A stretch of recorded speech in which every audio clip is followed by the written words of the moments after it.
I certainly wouldn't do it for my own work. Because my work, I hope, has a longer life than a commercial job.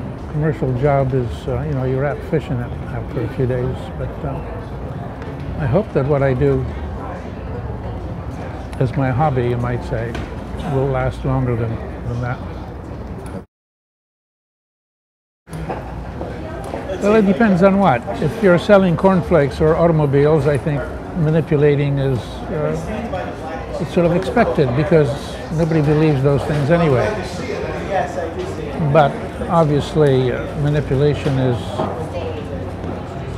totally unacceptable to me in photography. I mean, photography has to do with what is, not what you manipulate or what you conjure up. No, it's no longer a photograph, but if somebody wants to do that, why don't they just learn how to paint or something? And not call it a photograph. No, I mean, and if they do call it a photograph, they should have in huge letters saying, this is not a photograph, this is a manipulated image. You see, people use photography to pretend that it's real. Let me rephrase that. The basic quality of photography is that it should be believable. People that take pictures and manipulate them would like you to believe that these are real photographs. And that's wrong.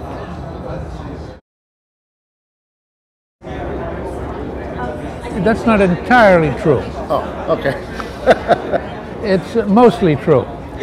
It all depends on how you define setting up. Waiting for things to happen could be a setup.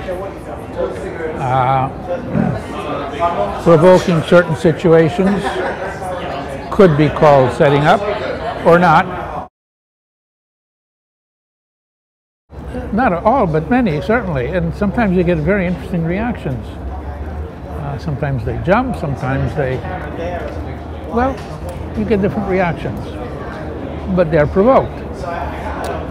Sometimes, well, this I've done on jobs as well. I have a bicycle horn that I blow sometimes to make people turn around and look at me so that I can get a picture. I suppose that's, I don't know, you decide.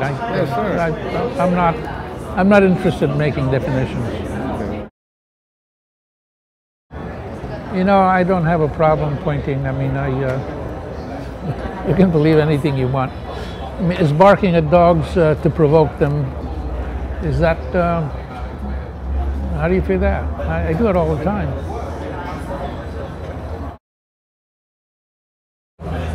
When I do an assignment, well, assignments are not what I do. I mean, I do assignments, and sometimes they're the kind of assignments that I would like to do even as things that I would do without assignment. But normally assignments are commercial ventures. And when you do something commercially, you're responsible to your client. And when you're responsible to your client, you do what he expects of you, not what you intend to do. I think that's pretty basic.